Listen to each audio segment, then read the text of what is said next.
Well, we're dinking around with Eddie and Webby. Dinking around with Eddie and Webby tonight. Oh, yeah. Oh, yeah. We are live with another episode of Dinking Around with Eddie and Webby. I am Webby, not Eddie. And I'm Eddie, not Webby. And we're so excited you can join us tonight. Webby, I think it's time we touch the tips. There we go. Right. Here we go. Good to see you again, my friend. 1. Yes, good to see you, man. We're live again. I can't believe it. This is now our 3rd episode live within the last, 5 weeks? That's pretty impressive. Yeah, I love it. I hope we can keep it going. This is awesome. That's right. We do have a very special guest that we're going to be bringing on here shortly. And we have a really cool topic that we're going to be talking about tonight, which is pickleball paddles. But Webby, I don't know about you. When I talk about pickleball paddles, I typically like to have a beer with it. Would you agree? Always. I always like to have a beer when I'm talking about pickleball paddles.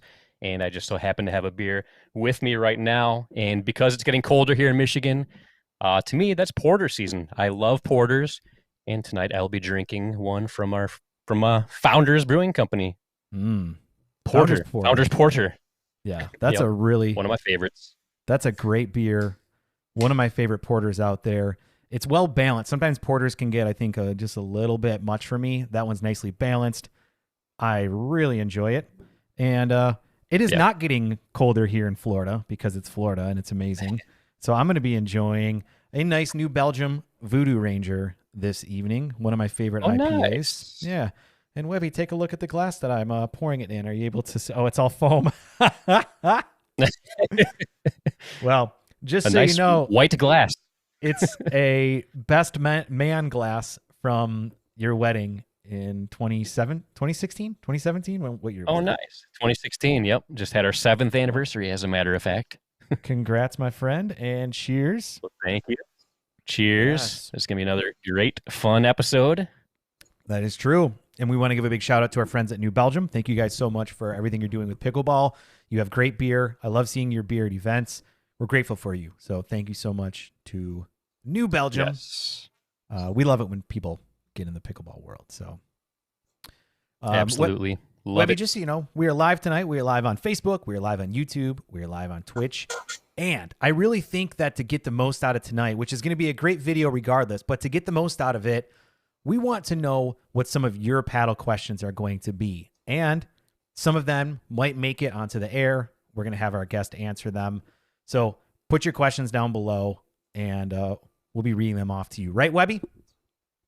That's right. If we like them enough, we'll put them up on the screen. We'll ask them to our guest, and it's a lot of fun. We love interacting, so please interact with us. Yes. Well, Webby, I'm super excited to be able to bring on our guest tonight. He's a legend in the pickleball world. He's been around the sport for quite a long time. You may have seen him around the pro scene for a while now, and you definitely have tuned into some of his live streams of pro matches in the past. Please welcome to the show the managing director of equipment standards and facility development, Carl Schmits. Carl, did I get your title right there? You did. Good evening. Yeah, good to see you, Carl. There's a lot of stuff that we want to be able to get into tonight, but before we begin, I just want to share a little something here to you, Carl, that Webby and I are really eternally grateful to you. So I don't know if you guys out there know this or not, but Carl and I got to work together at the 2019 Florida Grand Slam, which is Simone's tournament down here in Bonita Springs, Florida. He allowed me to do commentary. We had to figure out the whole internet situation. And really that led to me being able to build a lot of relationships, commentate on what I consider to be probably one of the most pivotal matches in pickleball history in modern time, when Lee and Annalie Waters beat Simone and Corinne and kind of set a motion in place that has really kind of changed the sport forever. And so I was honored to be able to do that. That was the catalyst to a lot of great things for us. We got to work together again at the 29 Beer City Open, being able to stream and commentate. So Carl, Webby, and I, from the bottom of our hearts, we appreciate you, and we're so grateful for you that you're bringing me on has really just helped us to get to where we are today. So thank you. Yeah, I appreciate you mentioning that. Thank you. Yes. Well, you have been around the sport for quite a long time. Some behind the scenes, some in front of the scenes. You've played multiple roles in it. Do you want to talk a little bit about your background in pickleball and kind of how it led to what you're focusing on now? Sure. Yeah, I prefer the behind the scenes, frankly, but I got into the sport in late 2014. My wife and I became ambassadors here in our local burg of Lake Oswego, Oregon. We at the time we were wintering down in Fountain Hills, Arizona, so we were able to enjoy year-round play outdoors. And we continued to grow a club here locally. In 2016, I joined USA Pickleball as a volunteer for the Equipment Evaluation Committee. That was largely a result of having done quite a bit of research to launch a brand of my own, but I decided to work on the evaluation committee instead. My role there has grown since, but it's been in parallel to quite a few other ventures relative to the sport. I was working with the first group that created a back-end processing engine for the first take on ratings. I worked with I was the first president of an attempt at a pro tour back in 2017, the Professional Pickleball Federation. We didn't make it through the year, but it was, I think, a demonstration of what could happen. And some kind words to John Gullo for having the vision to do that. After that, my role with USA Pickleball started to pick up. I was brought on as a contractor in 2020, and then my role expanded in 2022 to include facilities development as well. So that's between the two projects, equipment standards and facilities development, that's keeping me quite busy. That's great. So similar story to a lot of people, you fell in love with the sport, which kind of led you down the path to where you are now. If you could, how often would you play pickleball? Because I'm sure we'd all love to be able to play more, right?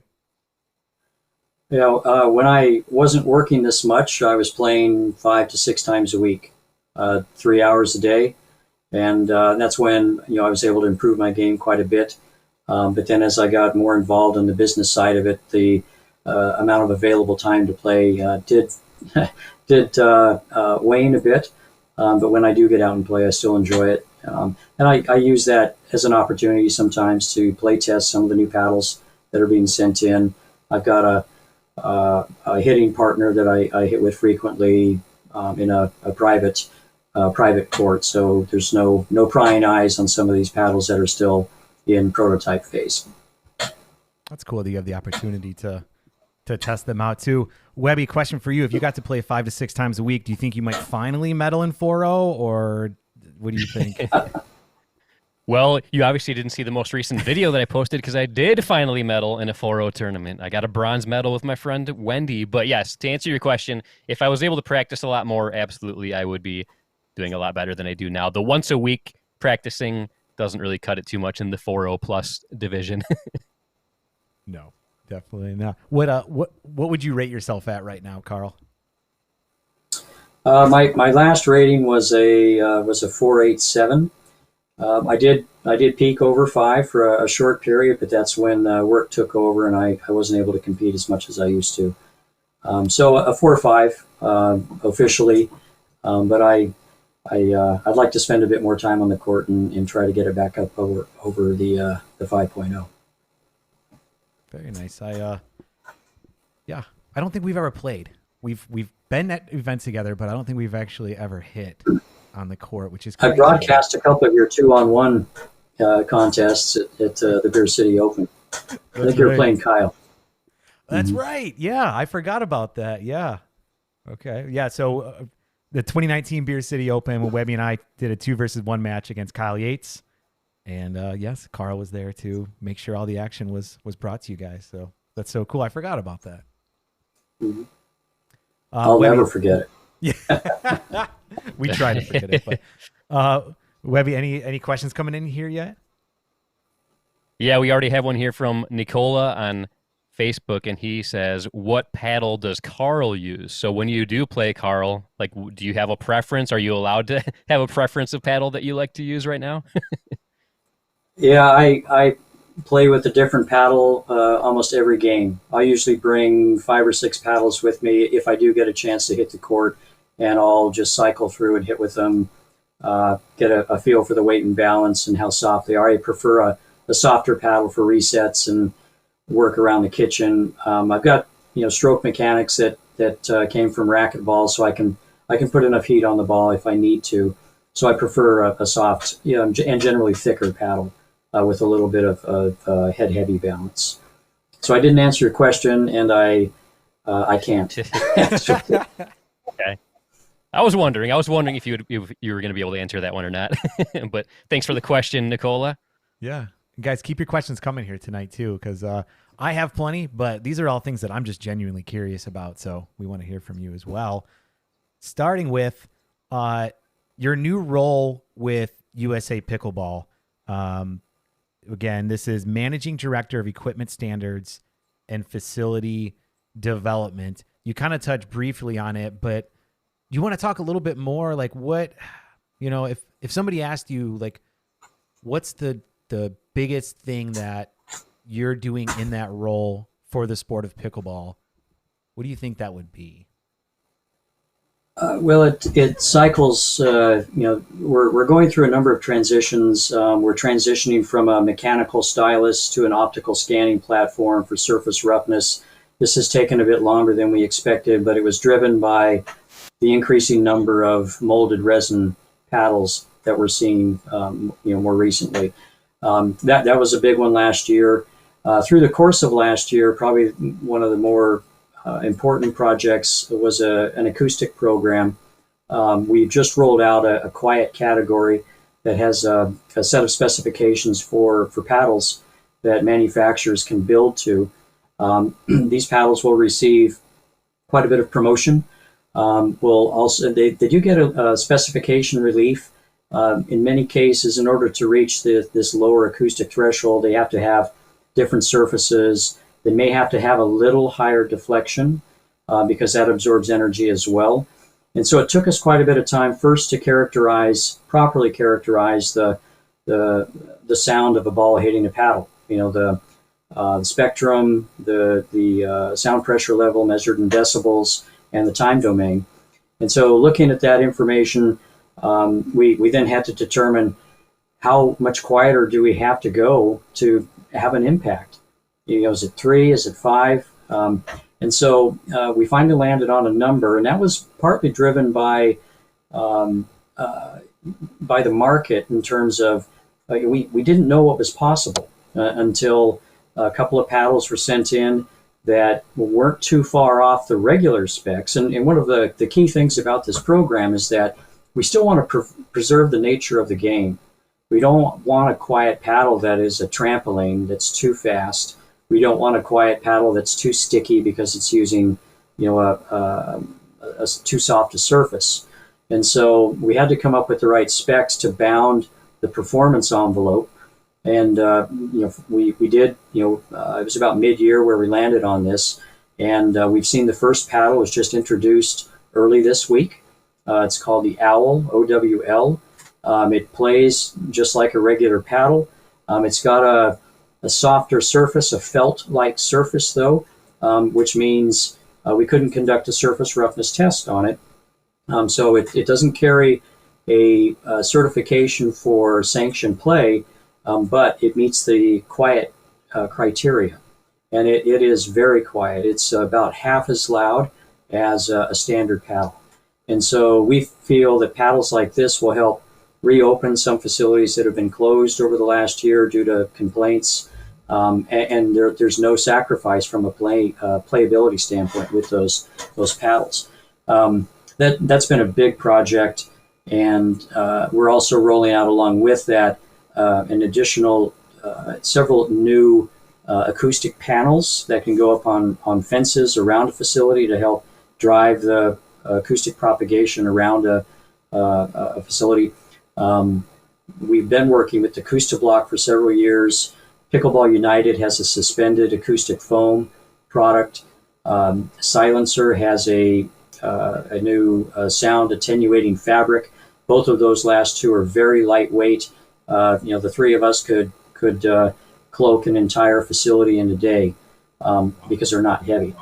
And then there's another one that's come out. It's modular. You can put in windows that still are barriers to the sound, but allow a policeman or a drive-by park ranger to look in and make sure there's no security or safety issues going on inside the court. So we're pleased with the progress there.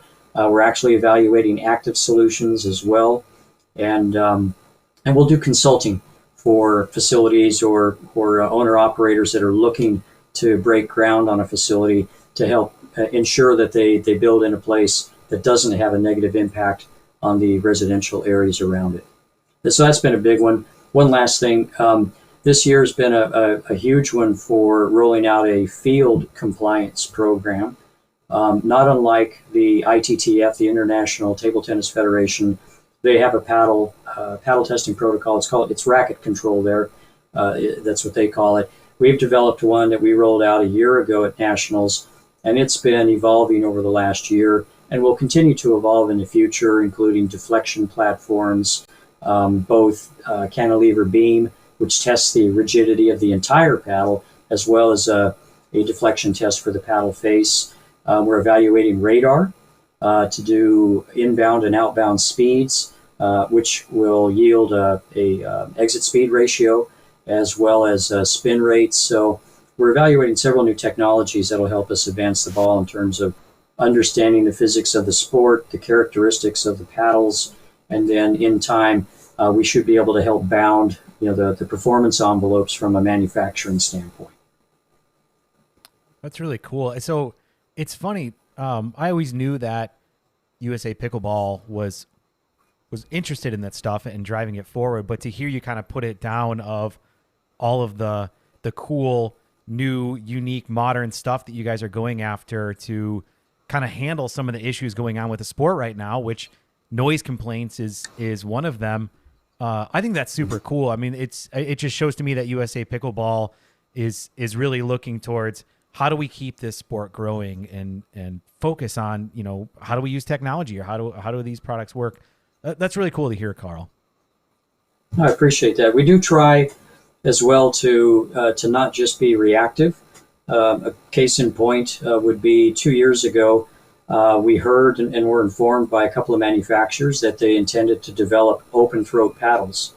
Our concern with that was that it may introduce too much flexibility in the overall beam, the overall paddle itself.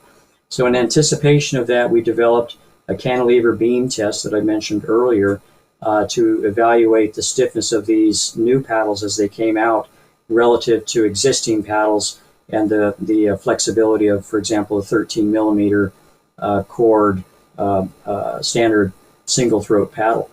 And we found that in most cases, these open throat paddles were stiffer than even 16 millimeter paddles. So that addressed our concern there, but we do have this cantilever beam test ready because we are seeing some paddles coming out now that do have features that may make them more flexible. And so we'll be rolling that out here in the near future, more than likely with we call it a notice of proposed rulemaking. So we have to inform the manufacturing community ahead of time that this is where we're headed. We give them a period of time to comment on it.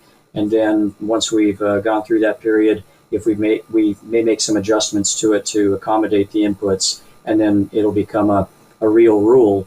But there still may be a transition time for manufacturers that have paddles out in the channel, for example, that still need to sell through. And of course, for consumers that buy those paddles, they want to be able to compete with them.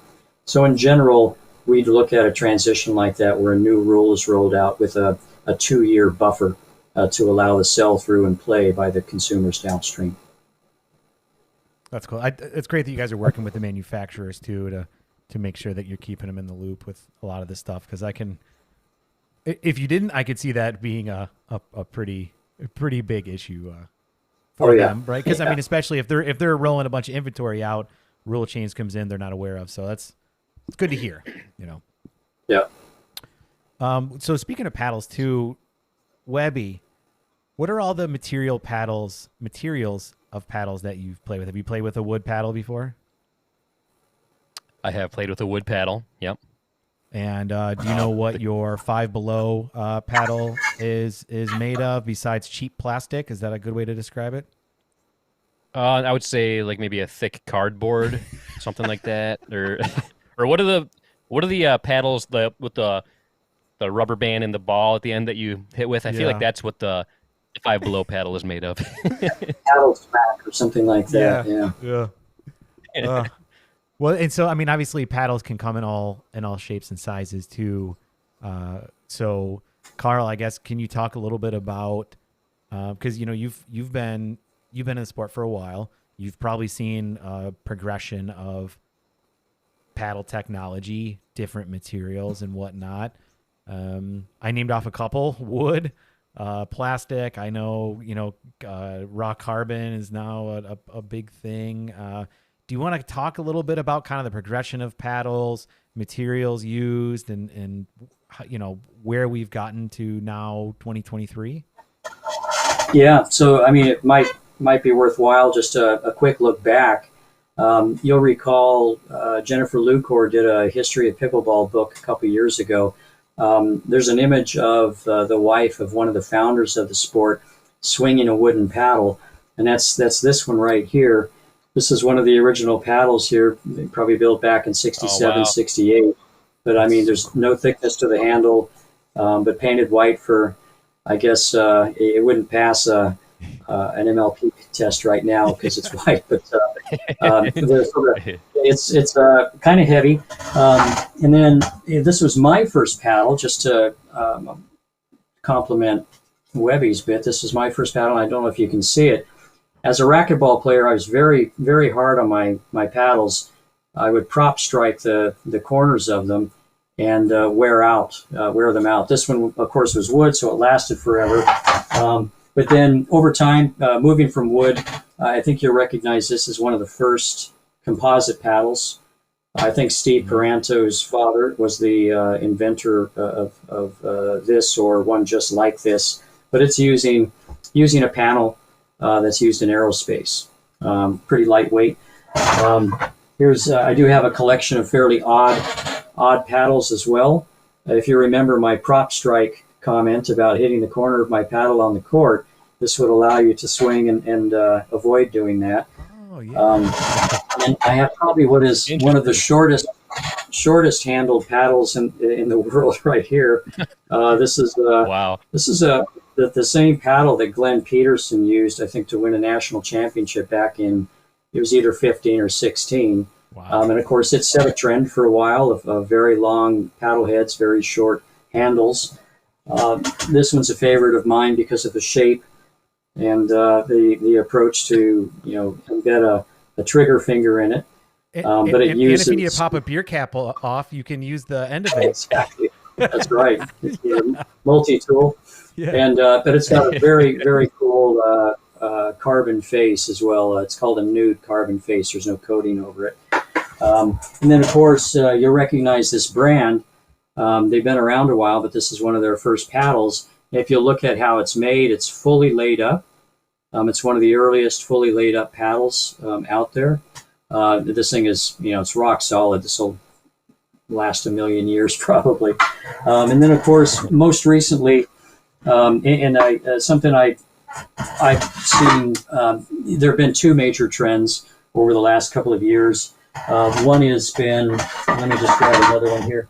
Back in 2018, Electrum rolled out their molded. It's actually a molded resin surface. Some refer to it as raw carbon. This molded resin is over, in most cases, a Torii 700 substrate and surface, but the actual texture is molded resin. There was only one of those until 2021. A couple more models came out then, CRBN and a few others. Come 2022, the market, we saw, a continually increasing number of them. And today we probably see 30%, between 30 and 40% of all paddles coming in with that molded resin. It's become quite popular, obviously. And so, paddles like this one, use a surface like that today. And then one of the other trends that we've seen, and I've seen it really starting to pick up, and that's the fully molded paddle, something like this. This is a thicker, softer one that I commented on earlier, but it's fully molded. This one happens to be a nude carbon as well, so there's no, you can see the material underneath the coating here. But this is a trend that we're seeing quite a few manufacturers go as well. The cores vary. We're starting to see multiple layers of polymer and other materials. And we do more so than we did before. We're starting to do destructive testing or tear downs on the paddles as well to see what lies beneath, especially if the paddle has an odd characteristic. We'll tear it apart to see what's behind it. And so, and that's revealing some things, some new things today I can't talk about right now because we're still going through the testing process. But generally speaking, if a paddle is behaving very different than expected, it's probably that there's something underneath that needs to be evaluated. So that's a big part of what we do now. The trend has been not quite hockey stick in terms of the volumes of new paddles being presented, but it does grow every year. The number of new brands that move into the sport every year is significant as well. So it could be a major brand. There's a couple very well-known brands moving into the sport in the near future, but many, three guys in a garage that have a great idea for a brand or they want to target a specific segment. So we're seeing quite a few new brands come onto the market here recently as well. I'll take a beat there if you've got any questions on any of these paddles. I got another couple buckets full of them. I think that's awesome to see kind of the evolution of it. Webby, what was your first paddle that you ever had? First paddle I ever bought, it was a pack of wooden paddles on Amazon. Oh man, I'm drawing a blank of the brand right now, but yeah, I think it was 4 wooden paddles for like maybe $60 or something like that. And I was the type, like, for the longest time, I was adamant I was just going to stick with those wooden paddles because they were totally fine. I remember when I was first starting to play, people were like, "Oh, you need to ditch that wooden paddle and get a nicer one." I was like, "Oh man, I'm totally fine with this wooden paddle." And I thought I was big stuff with my wooden paddle, but once I finally used a good paddle, I was like, "Oh yeah, I don't know what I was thinking, trying to stick with those wooden ones for as long as I could." What was the first good paddle that you had? Because I'm pretty sure this is the same of my first good paddle and is probably like 50% of America's first paddle at that time. Yeah, so I had one in between the one that you're talking about.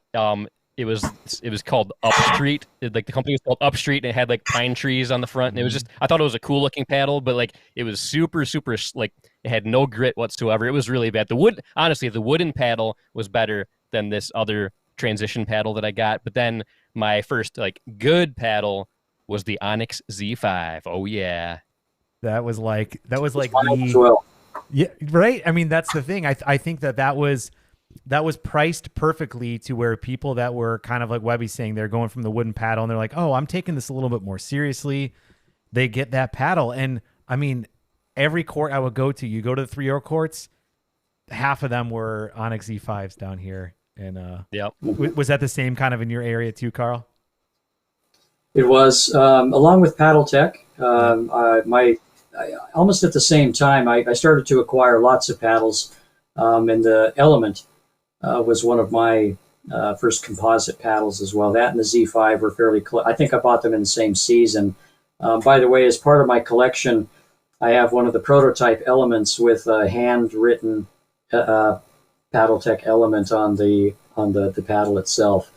And then at the end of its life cycle, the last pro athlete that used the Paddle Tech Element was Lee Waters, and I have a signed version of one of those. So I'll put the sequence of all 3 together. Oh, that's pretty cool.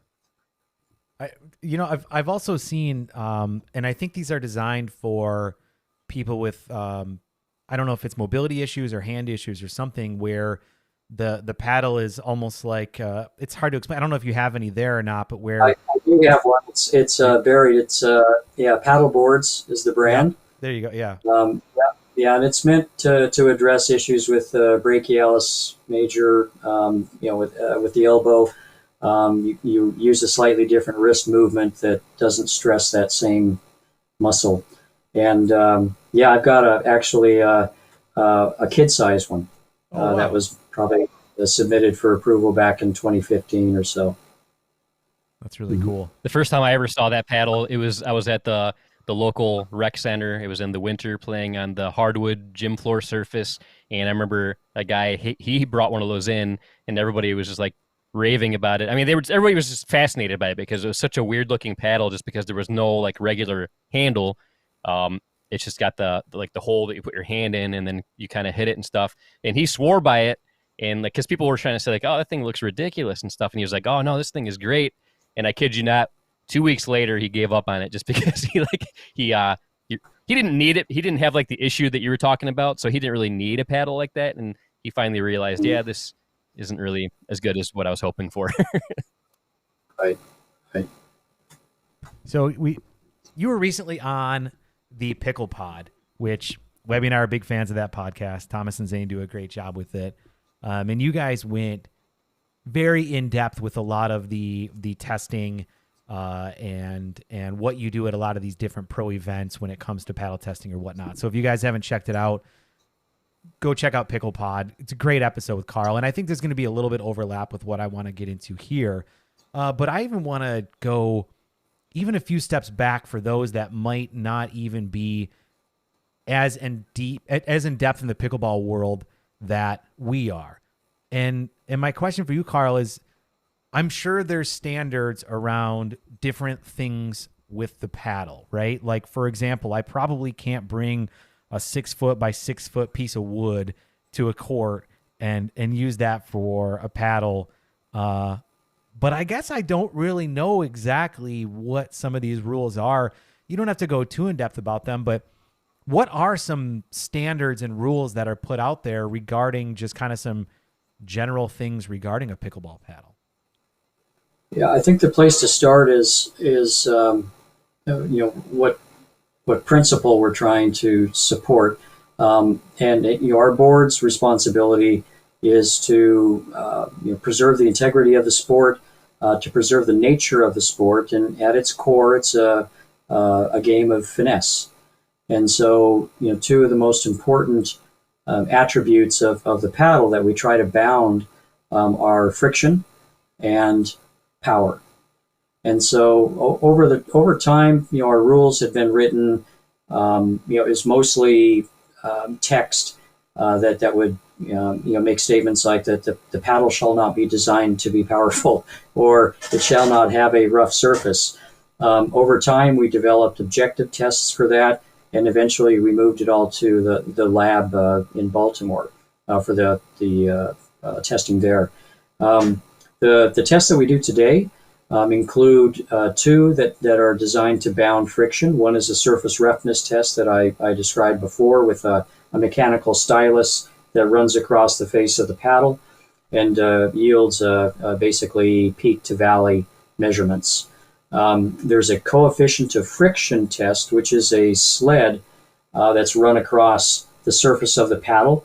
And what it's intended to do is capture paddles that may use coatings. They may feel smooth to the touch, but the coating may increase the friction between the ball and the paddle.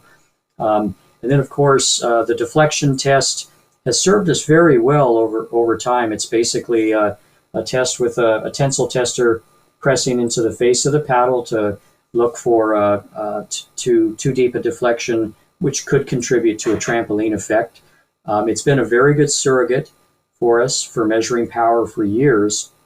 It is time, because of the nature of the paddles coming out now and the new materials that we're seeing, that we transition to a test that more closely measures coefficient of restitution. It's called, you've heard the term, quite a bit this last year on the podcasts. And that could be done with an exit speed ratio. We're setting up our compliance lab to be able to measure that probably by the end of the year, just to do some corollary testing. And of course, our lab in Baltimore will roll into a proper ballistic test probably by mid-year, let's say. That's the goal there. We test for gloss. It can't be too reflective. And of course, back to your point about bringing a 4x4 out into the court, there is a dimensioning test. The paddle can't be any greater than 24 inches length plus width, and the length has to be 17 inches or shorter. So those are the five tests that we use to bound the performance envelope of the paddle. Again, with a roadmap that I've described on several new technologies to help capture some of the trends that we've seen over the last couple of quarters. And I will say, for some people it may not be fast enough, but when you're dealing with 800 manufacturers, you don't make sudden moves. So you have to, the research needs to go in place to understand, once we roll this into a rule, are we measuring it correctly? Is it repeatable? Is it enforceable? And then what will the impact be on the ecosystem of all the manufacturers out there that may have inventory that we've got to manage through? And so it's very important to us. Again, at a high level, we support the board's key objectives of maintaining the integrity of the sport through the Equipment Evaluation Committee's stewardship of the standards and testing methodologies. That's really cool. Do you foresee a lot of these tests as constantly evolving, as manufacturers, rightfully so, are kind of pushing right to the limit? And if so, what do you think is next? You mentioned deflection, which obviously we know that there's a risk. I mean, you're 14 feet across from a person, so if that ball's coming too fast off there, you're talking about a serious safety hazard. You're talking about the roughness test and the coefficient of, what was that? I'm sorry. The friction. Coefficient of friction. That's all related to spin, right? Right. So obviously, if you have a tennis racket out there, obviously you're going to be able to shape that ball to where it will probably take away from the sport. Like, are there any other things on the horizon that you can foresee as something that might not necessarily be tested for now, or might not be pushing the boundaries, but in the future could be? Yep. Yeah, there are. Just a case, just to take a step back here to reinforce how important this is to us. This museum in back of me is also a cautionary tale. Almost every sport has gone through transitions where the regulations may have slipped or may have been driven by profit motives in terms of relaxation of specific regulations. And I've been deeply involved in tennis, in racquetball, in my lifetime, and both sports were impacted by major transitions in the equipment.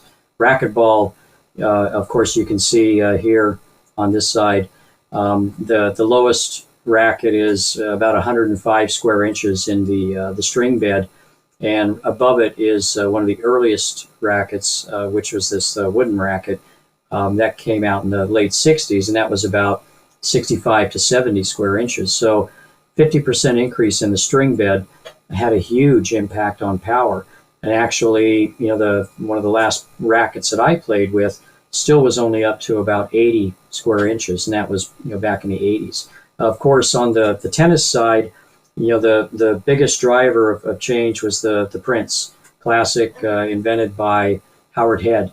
That came out, by the way, at the same time as a German fella, Werner Fischer, came out with something called the spaghetti strung racket. And so, that racket and the head racket, came out about the same time. They both had a significant impact on the sport. The spaghetti racket was banned by the ITF, and of course the large-headed Prince really drove a transition in the sport, which I believe made it more difficult for the recreational athlete to play. That powerful string bed, just like the larger string bed in racquetball, it left the recreational athlete behind. And so that informs, that experience and that philosophy of ensuring that things don't change too fast, really informs how we manage the standards and the specifications, and then science is really kind of driving some of the transitions in terms of how we test. So the transition from a mechanical stylus to an optical scanner, those are opportunities to learn more about the surface features of a paddle face, for example. I'm not sure I answered your question there. No, I think it is a cautionary tale because obviously we're pickleball. We're different than tennis. We're different than racquetball, but they're closely related enough of a sport to where there's no reason why we can't take lessons learned from those sports and help apply them here. Right. Andrew or Webby, we have a mutual friend from Grand Rapids, Andrew Christopoulos, and Andrew still plays tennis sometimes. And I remember a few years ago he played a tennis tournament where you could only use a wooden racket. And so I'm wondering, actually, Webby, I'll ask you this question first. What would you think about like a tournament or an event or something like that where perhaps you brought in maybe some top level players, but you used an older wooden paddle to kind of, what's the word I'm looking for? Mitigate all the things that you can do with a modern paddle. Do you think we would see a different result? Do you think it would be fun, entertaining? What's your thoughts, Webby? I think it would be entertaining. I love seeing stuff like that where there's some kind of stipulation like that or some kind of equalizer that where like everybody's on the same level playing field.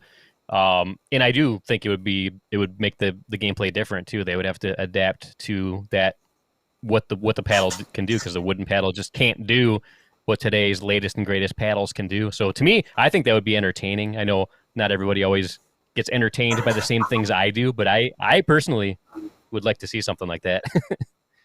Do you, Carl, to you, do you, so you've been able to witness obviously the evolution of paddles, but you've also been able to witness the evolution of the program and the pro, level of play and the games that they play. Webby and I have only been in this for 6 years and we've seen that transition.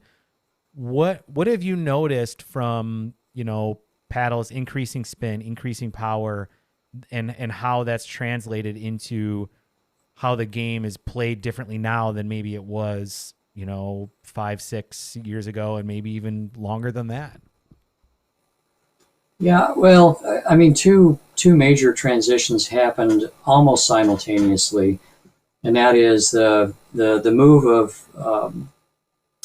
younger athletes into the sport that came from a heavy rackets, primarily tennis background, and so if you look at one of the first true former pro tennis players that came into the sport, he moved into a dominant position pretty quickly, certainly in singles, and that was Marcin Rocpecki. Mm-hmm. He was from the Polish Davis Cup. He was the Polish national champion, and he came in and started dominating singles right away. And then he eventually won TOC in doubles with Morgan Evans. And so I hesitate to use the word quality, but the rackets experience that has moved into the sport, I think has been complemented by paddles that that can help these athletes that might use a semi-Western grip or really have the stroke mechanics to work the ball over, versus a slower style of game, which we saw primarily up through 2016 or so. But then you had athletes like Marcin, Matt Wright, Lucy, Arena, with very deep tennis backgrounds, right? Strong D1. Matt Wright came from ATP. And Simone came in 2016 as well. And so they really changed the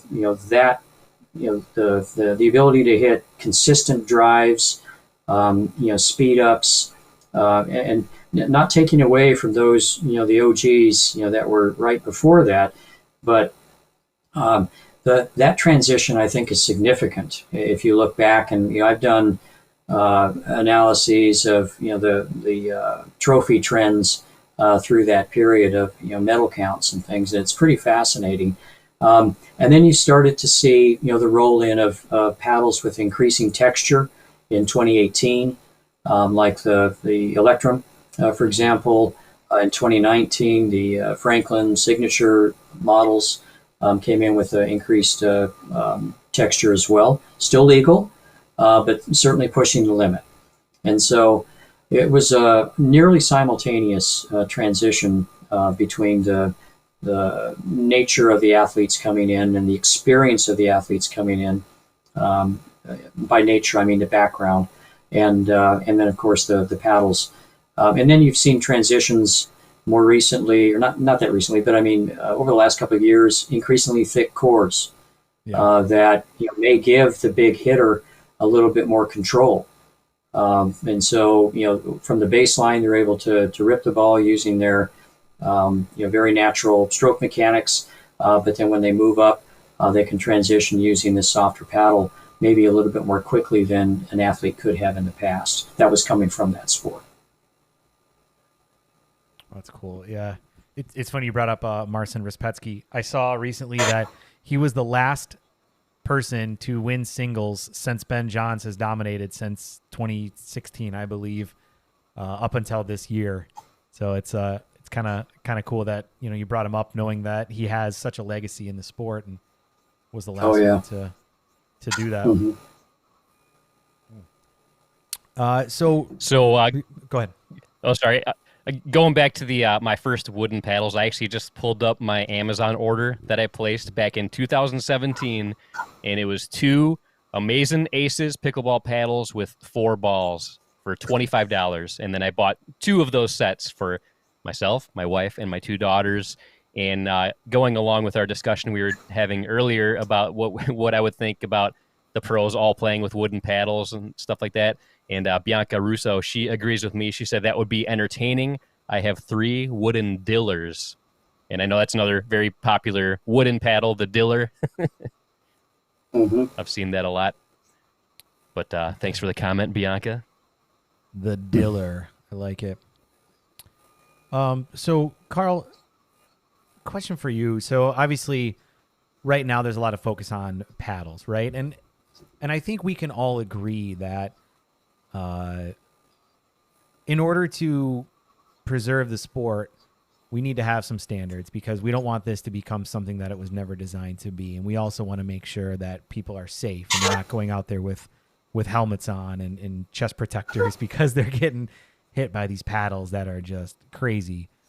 What are some other things that do you think could potentially help mitigate the risk of, let's just say, extreme paddles? Is there any thought in maybe a ball, the physics of a different kind of ball might make it to where the risk of a really hot paddle could help? Or is there anything else that you guys are kind of thinking about other than just paddles right now when it comes to that? Well, you brought up a good point. I mean, a softer ball may address this. If you've played indoors, you'll know that injection molded balls play slower. Mm-hmm. They dissipate more energy. They crush more. And so, that if it came to that, and that's a move that squash made several years back in the 2000s. They introduced, they changed the speed of the game with the ball. And I think that if that truly became an issue for us in this sport, that would be a quick way to uniformly impact that without changing standards with the paddles. And so that's a very good comment. Back to the paddles, though, I think evolving from the tried and true deflection test which you would call an indirect test. It doesn't directly test for the characteristic that you're trying to bound. So we're trying to bound power, but by measuring how much the string bed, if you would, the paddle face can flex and return energy. A direct test would be shooting a ball at the paddle face and measuring how fast it comes back.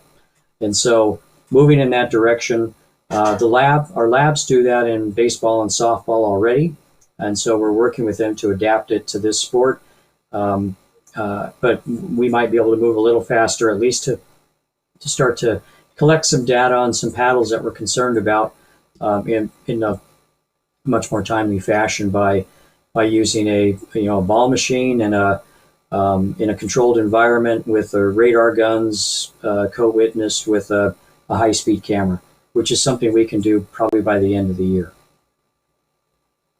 Oh, that would be cool to have that level. Yeah. So are you actually set up with a lot of these testing equipment at the events? And can you kind of talk through the process of, okay, I'm a pro player. I show up at, PPA Daytona's going on right now, right? I show up there. What is the process for getting my paddles tested? How do I know that it passed or it failed? How do referees know that this is a tested and passed paddle versus a non? Like, that process probably seems like it's a little tough to get your arms around. But I'm curious to see what that looks like. Sure. Yeah. So we kicked off this process, as I mentioned, a year ago, and it's evolved since then for a number of reasons. One of those reasons is a situation that became clear early this year. There were a certain category of paddles that were experiencing essentially catastrophic failure in the core very soon after seeing some court time. Typically, by the way, when a paddle's fresh out of the box, it's intended to be a rigid beam, but over time, the core breaks down. The structure, the laminates start to break down a little bit, and it grows softer and softer. It doesn't increase in power when it does that. It just gets mushy. And people get used to it, though, because it occurs over a long period of time. And you may not realize until you pick up a brand new one and hit it side by side that it's softened like that over time. The difference here is that this rigid beam may suffer a crushed core, which creates a cavity beneath a very healthy, very active surface ply that stores and returns energy when a ball hits it. And so in order to identify paddles that might be going through that, within less than a few weeks, we identified a very mature technology, an ultrasonic scanner that tests for bond integrity and core integrity. It's used in aerospace. My colleague on the Equipment Evaluation Committee was a chief engineer in aerospace, supporting the 787 project. So, yeah, he's a fantastic resource for us, and he's active in every paddle approval. But he also, is the guy behind the original test plan and our standards and certification model. So, anyway, we rolled that out early in the year. Since then, and that was with the PPA. We were providing support for the PPA. Starting in February. We started providing support for the APP in May timeframe. And since then, both of them applied the compliance, the courtside compliance procedures slightly differently. And so we would roll them in at quarters for PPA and at round one for APP. And so the testing protocols were the same. So tested for surface roughness and core integrity. The number of paddles that we've tested, numbers over 5,000 now over the course of that year, athletes paddles. So we've got tons of data on this. And also what we've learned is that using that core integrity test, I think, has kept well over 100 paddles from competition that otherwise would have been out there that had abnormal surface play, trampolining surface ply. So that's been very effective. And of course, the surface roughness test also has been extremely effective at screening paddles that are too rough. And so that's been a very effective program. Where we're headed with this is the likely implementation of a platform called the Wilson Biardo Pro. This is a fairly new platform from Wilson. It's designed for multiple sports. It's a swing weight machine, so that could be a nice value-added service for the pros if they're weighting their paddles to do it consistently. But built into it is a tensile tester, and so with its same technology, if you would, that we use, or same approach that we would use in the labs, which is essentially an actuator that pushes into the face of the paddle. But this one also will perform a beam flex test for us as well once the paddle is reconfigured in the jig. And so that's a semi-portable platform that could be moved around to tournaments and actually conduct deflection and cantilever beam tests on the paddles. The cantilever beam test is a very good surrogate for power because it's testing for flexibility in the frame as well. And what are there a lot of rules around flexibility? And I guess why are we testing for flexibility? What's the downside or the upside of a too flexible or more rigid paddle? It's not unlike a golf shaft that's very flexible. In the right hands, it can add a lot of power to a swing. And so the deflection test that we do at the lab has been like I said, a very good surrogate for bounding power. In the field, testing for a corrupted core, if you would, or a crushed core, or disbonding or delamination can help bound paddles or capture paddles that may return a lot of energy when struck as well. As I mentioned before, it's not a direct test for power. The cantilever beam test is basically testing for how whippy that paddle could be, and that's an absolute contributor to power in the right hands.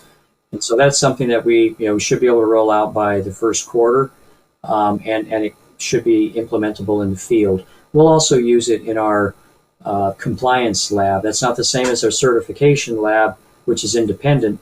Our compliance lab, by the way, to briefly describe our testing processes, we've been talking about certification and the 5 tests we do at the independent lab. We've been talking about field testing at events to make sure that, again, this is like ITTF's racket control, to make sure it's a level playing field of competition. In between that is a market compliance testing program where we will discreetly sample paddles from resellers, possibly directly from the manufacturer, the brand, and we will screen them in a lab that we have here in Oregon, where we have a library of all paddles that have been certified. We'll screen them there. If it fails the screen, then we send it to the lab for an official test. If it fails there, then we have a conversation with the manufacturer to understand the population of paddles that might be affected, what's necessary to fix the problem, what's the corrective action plan. Did I answer the question?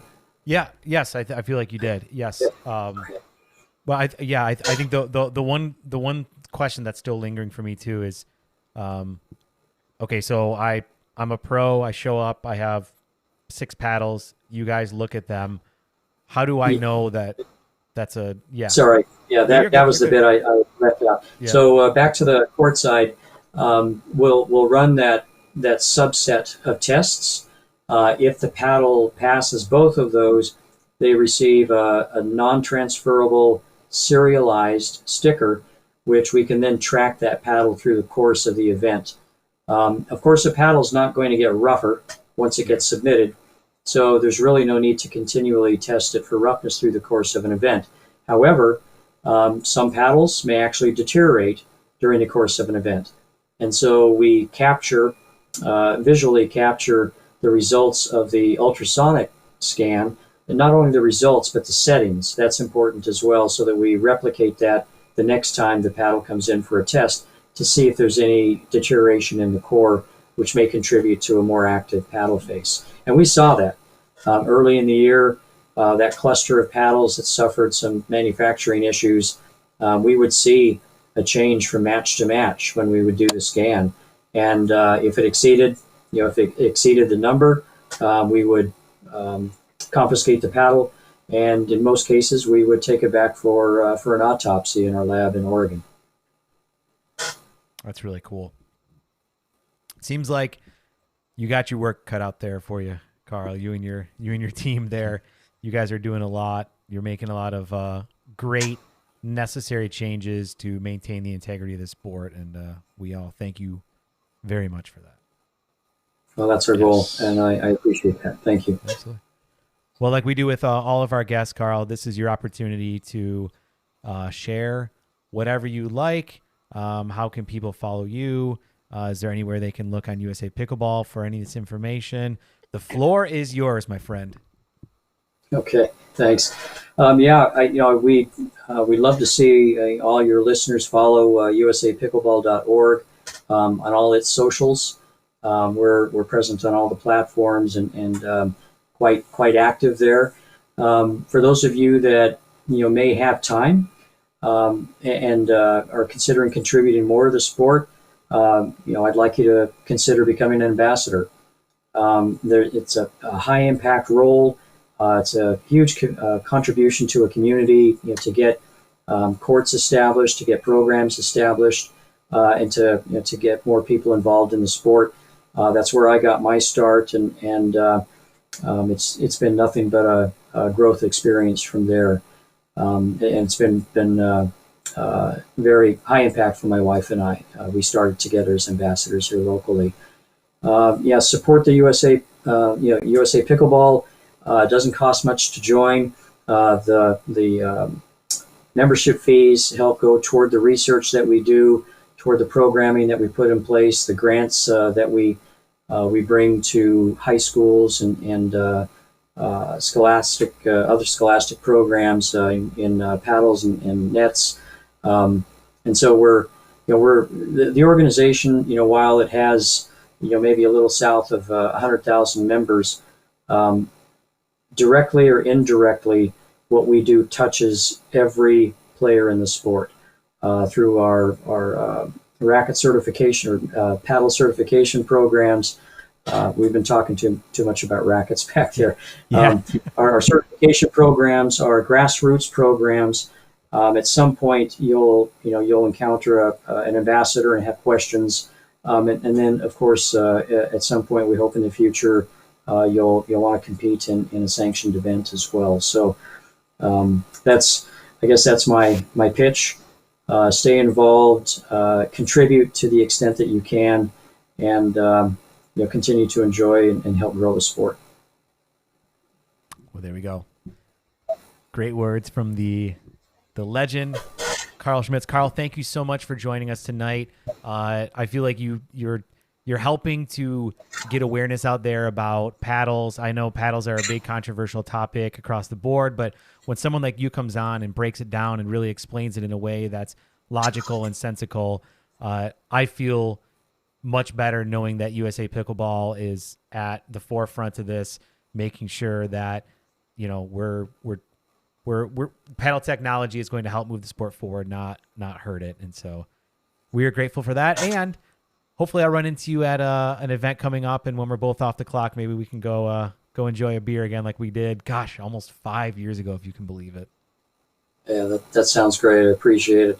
Hopefully the topic wasn't I wasn't too dry about it, but it's what I do day in and day out. That and the facilities consulting. Of course, this year probably 105 days out there testing as well. So it's been a high travel year. So we've got a team in place now that can carry the ball forward. So I'll be able to focus more on the facilities and other projects here locally. That's awesome. Yeah. Love it. Thank you again, Carl. Really appreciate it. And we hope that you have a great evening. Yeah, my pleasure, guys. Thank you. All right. Good to see you. Great seeing you. And I do want to say, hey, Carl, good to see you. If anybody knows what movie I'm quoting, leave a comment down below. Bonus points for you. I know what movie you're quoting there, but maybe only people in our age group do. Man, how cool was that? Like, you That know, was awesome. That was, I feel like, yeah, go ahead, Webby. I was gonna say I love hearing about what goes into the testing process, just paddles in general, paddle technology, and I absolutely loved that he kind of gave us a history by showing us the progression of paddles from the very beginning to closer to what we have now and stuff like that. Was and a couple of those paddle designs I had never seen before, like especially that big giant bottle opener paddle. That was Yeah. wild. That looks so cool with like the little trigger on it and like that. Yeah, I thought that was really cool to go back and relive the history, because I think it's important to remember, like, you know, it in the world of pickleball, I feel like, Webby, you and I have been in this a long time, but when it comes to the actual history of the sport, we came in very late in the game. You know, we just kind of came in right as things were starting to take off, but there's a lot of stuff that happened long before we came in, and that was cool to be able to see the progression of paddles and hear about, you know, the different materials that were used and the unique form factors. That was cool. That was I'm grateful to Carl that he was able to come on and share that with us. Yeah, I thought that was very cool. And like you said, we've been longtime friends of Carl's. He was very influential to us when we first got into pickleball, especially with the video production side of things. And yeah, it was awesome. I'm very glad that we were able to have Carl on tonight. Yeah, that was pretty cool. And Webby, now you can actually see my glass because I have a darker beer in there. There I am. Nice. Yeah, I wonder who Adam is though. That's weird that it says Adam on Yeah, there. I don't know. Not sure. I don't know who that guy is. Who is he and who is he and what's he doing with my wife? Oh man. I like to hydrate with beer, but also when I'm on the court, I do like to hydrate by other things. Webby, what's your favorite thing to hydrate with when you're playing pickleball? As a matter of fact, I love to use Electrolyte Supreme, the fruit punch flavor from Jigsaw Health. That's my absolute favorite thing to use these days. I do like that one, and that was my favorite flavor until the pickleball cocktail blue raspberry came out, and now that is my go-to. It tastes like cotton candy. It's delicious. I thoroughly enjoy it. I drink it every time I exercise, in addition to a bunch of other Jigsaw products that I take. The cod liver oil is a new one that I've been taking, and I thoroughly enjoy it. Guys, Jigsaw Health is big in the pickleball space. They put on the Tuesday Night Pickleball broadcast, which I get to be a part of, and I'm so grateful for. They're an incredible company with great products, and their whole tagline is, it's fun to feel good. And guess what? Their products are going to help you feel good. So if you want to be able to try out Jigsaw Health products, I highly recommend it. You can use coupon code PB4Life10, and you'll actually get $10 off your order, and it goes to help our show and you know, keep the lights on for us. So definitely check it out, and we are very grateful for that. Yeah, and I don't know about you guys, but I do think it is fun to feel good. I don't like feeling bad. Feeling bad kind of sucks. It does kind of suck. Is anything new going on with you before we wrap it up here? Yeah, actually, a couple things I want to bring up. One thing, speaking of paddles, today was very paddle driven. I got to play with a new paddle recently. The folks at House Pickleball actually sent Eddie and I some paddles recently, and as companies like to do, they'll send us paddles in exchange for an honest review. And I did get to use this yesterday, as a matter of fact, for the first time. Yeah. And I'll be honest, I didn't have super high hopes because I had never heard of this company before. And when I look at the website, this paddle, it's $59.99. So that's on the lower end when it comes to the price of a new paddle. So I didn't have very high hopes, but when I played with it yesterday, I can honestly say I liked it a lot more than I thought I would. I felt like I had good control. I felt like I had good power. I feel like everybody always says both of those things whenever reviewing a paddle, but I did feel like I did well, and I won almost every game that I played when I played yesterday. And now, is this a paddle that is going to become my go-to paddle? I can't say that it will. It's not as good of a paddle. It's not as high caliber as like the Volair paddle, the Volair Mach 1, or the Revlon Pure Control, or the Paddle Tech Tempest Wave Pro that I've used in the past. They're higher tier paddles. I mean, for $59.99, I feel like you can't really expect the best of the best. It's the best of the best when it comes to pickleball paddles. Sure. But I do think this is a solid option for people that are just getting into pickleball and maybe they don't want to invest a lot of money on like the real high quality, like high tier, expensive paddles that are out there. I think if you were to get a paddle like this, I think you would be very happy with it if you're newer to the sport, or if you want to upgrade from the wooden paddle, like we were talking about earlier. You always need that transition paddle. Like, unless you know right away that you want to really devote yourself to pickleball and get one of the best paddles. But I know a lot of people, they're a little leery. They don't want to spend a lot of money at the beginning, so they want to get something a little more entry level. And I think this is a very solid choice. Like I said, I feel like I played very well with it. I had good control, had good power. I feel like the part that it lacked the most for me is when I was up at the kitchen line. Like, if somebody drove the ball at me and I needed to block it, or if I wasn't as close to the line as I would like to be, when I would go to block it, it didn't bounce off of it as good as what I'm used to for a paddle such as the Volair Mach 1. I feel like that paddle just like really, the ball reacts nicely off of it. It didn't do it quite as much as I would like with this paddle, but other than that, I felt good with it, if that makes sense. Yeah, I mean, I do feel like there is a market for paddles like this out there. People that don't want to spend a fortune, that are just getting into pickleball, I think this is a solid option. So thank you, House Pickleball, for letting us try it.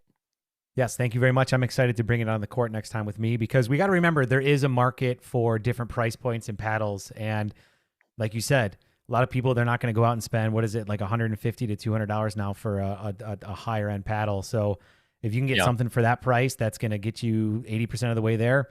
There's definitely a market for that. Yeah, and I'll be honest, probably the single most frequent question that I get when I'm playing with newer players that have the wooden paddles, they'll say, what kind of a paddle would you suggest for something like better than this wooden paddle, but not something super expensive that's out there? And to be honest, to me, a paddle like this is a great option for something like that. But there you go. What else you got going on? Anything? One other thing, when I played yesterday, for the first time in a very, very long time, I played on a gym floor surface. I haven't done that in a very, very long time. And I'll be honest, I had fun. I had a lot of fun. I liked it more than I thought I would, because for the longest time, ever since there's been a lot of good indoor places that have tennis court type surface, I've been avoiding gym floor surface like the plague. Probably understandably so for most of you out there. But I'll be honest, I had a lot of fun. It kind of reminded me of when I first got into pickleball and why I first fell in love with pickleball. I was playing with a bunch of retired folks because I worked the late shift yesterday, so I had the morning off. So people our age that are still working full-time are typically working in the mornings. So it was mostly retired people that I was playing with, but it was just an absolute blast. I mean, it's just so fun getting back to my roots and just showing up at a gymnasium, not knowing who's going to be there, and everybody just having a blast, playing with people I had never played with before, and like immediately having that bond that happens when you play pickleball. Like I had an absolute blast, and I think I am going to do that a little more frequently, try to show up at some of the rec centers I used to play at with the gym floor surface, because it's still a lot of fun. I mean, it's a different game. Like we talked about before, it's a totally different game playing on a gym floor surface, but I still think it's a lot of fun. All right. Well, you're welcome to go do that. I'll keep playing on my outdoor courts all winter because I'm down here in Florida, you know. That's cool though. Yeah, that's good. We have a lot of great options indoors now here in Michigan as far as like tennis court surface, especially Wolverine Pickleball. Their new facility is opening soon.